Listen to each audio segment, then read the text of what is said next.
Well, good morning to you. Yeah, it's me, Mike again.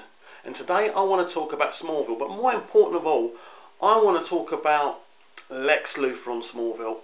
Absolutely enjoyed Lex's story on Smallville. It was absolutely so compelling to watch. When Alfred Gough and Miles Miller talk about Smallville, what was the concept of Smallville? It was always the trials of Clark Kent and Lex Luthor. And that was a fascinating way of looking at it. And Michael Rosenbaum, I have to say this, one of the best actors, not just TV actors, just the best actors I've ever seen. Obviously, Al Miles wrote Lex beautifully, and all those brilliant writers wrote Lex brilliantly. But at the end of the day, Michael Rosenbaum was something special. And one of the major reasons I kept on watching Smallville was because of Michael's performance as Lex. And what was brilliant about the whole thing, you were seeing a character. Like with Clark, you weren't just seeing Clark Kent's story of how he becomes Superman.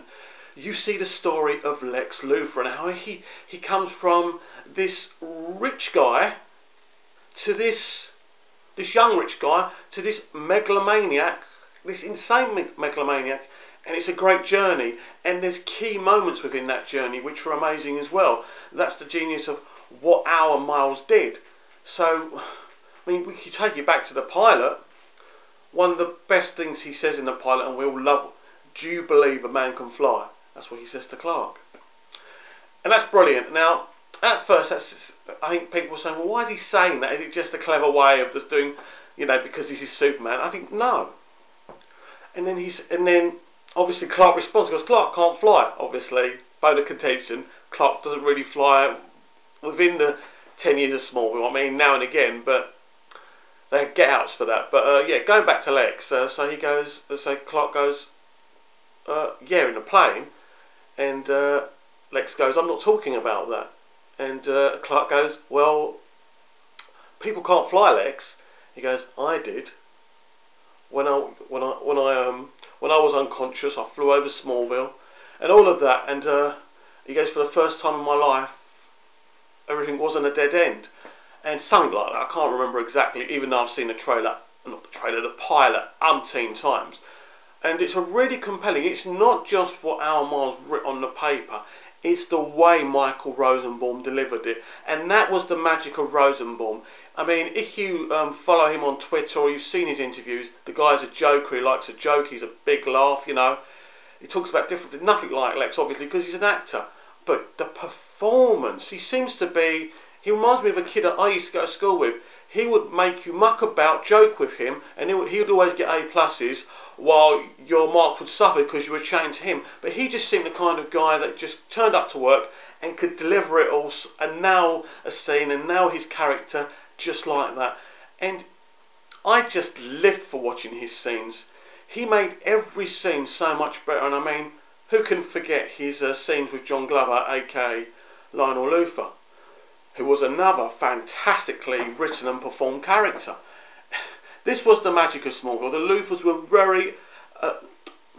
a big element of Smallville, a very special element of Smallville, and it really worked so well. And as we went on, the first season, we see the fascination Lex has with Clark. He wants to explain how he's still alive.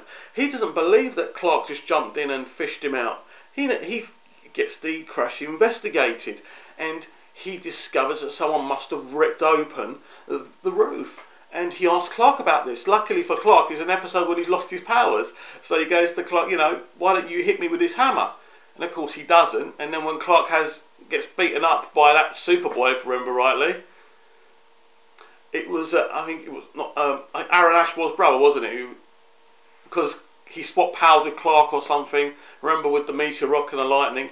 Anyway, moving on. It was, yeah, so that was but that was the thing. So Lex really in season 1 is trying to dig at Clark, he knows there's something missing about Clark, and he wants to know, and no one's going to stop him. And obviously he gets this dirty journalist, Roger Nixon, involved, and I loved Roger Nixon. He's one of my favourite villains on Smallville. I know we had some awesome, superpowered villains on Smallville, but actually, as just a villain with no powers or anything, he was very good. And actually, With a shame they killed him off in the end because yeah, he was I liked watching him. But yeah, so and then we get to the end of the season when Nixon finds out the truth about Clark, discovers his ship. Lex is really kind of in the dark, and then we head for season 2, and things start to change for Lex. Season 2 is kind of not the pivotal season for Lex and the dark journey that he's gonna go on to become this insane megalomaniac. But it is important because this is the season where Lex discovers about betrayal, discovers that he falls in. I mean, he gets married twice in season 2. Don't forget, you've got Desiree Atkins, the teacher that can make you fall in love just by kissing you. And I mean, that only lasted for an episode. But then, of course, we had Dr. Helen Bryce, who he did fall in love with, did marry, and she was just a vixen after his money. So Lex quickly learnt about being betrayed, and obviously he had the discovery of the Kawatche caves as well, so that was keeping him busy as well. And he knew that the caves were connected to Clark, but he couldn't put it together.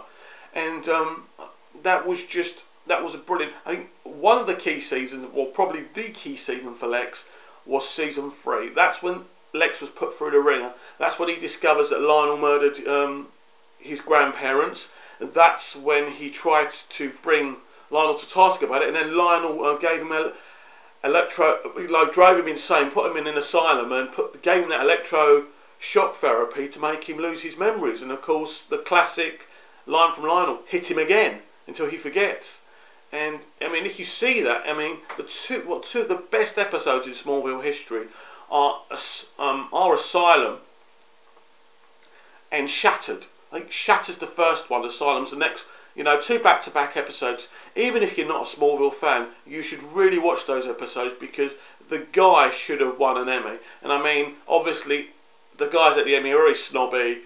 It was on a small network. It was a superhero type show. But, this was compelling writing and really compelling performances, especially from Michael Rosenbaum as Lex and John Glover as Lionel Luthor. I mean, you watch those episodes, guys, because they're really special. And so as we go into season 3, what we get 2 and 3 is really Lionel Luthor is the bad guy, Lex is not. But what we're seeing is Lionel's moulding him. He's turning him dark, slow, from the suffering that he's causing him. And by the end, when Lex puts Lionel in jail by turning the evidence against him,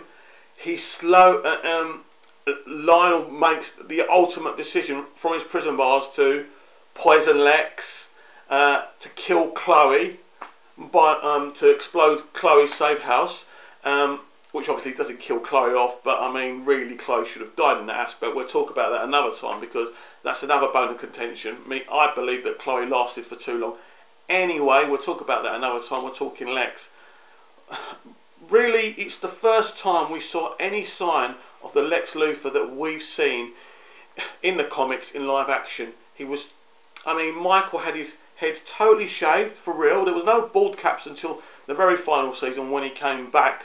Again, I'll talk about him coming back to season 10 because there's a few opinions that people may not like, but that I have about that. But yes, he always shaved his head. That's another thing when you look at Tom Welling, who refused to wear the suit. Michael Rosenbaum every day came into work and had his head shaved. Now, if you're unlike me, who doesn't like having their head shaved and don't think it's cool, that's but the guy did it because that's what being an actor's about. It's about dressing up. It's about looking different. It's about pretending, and he got that. He's a total actor, and I am in awe of his performance as Lex. I became obsessed with that character. That character became my sheer reason for watching Smallville. Not because I didn't like Clark or I wasn't watching his journey or because I'm not a Superman fan, because obviously I am. But it was just so compelling to see Rosenbaum as Lex, and that's why those 7 seasons were so beautiful. His performances, it doesn't matter how, if one episode the writing wasn't very good, if you saw Lionel and Lex in a scene, even in the filler, it was fine.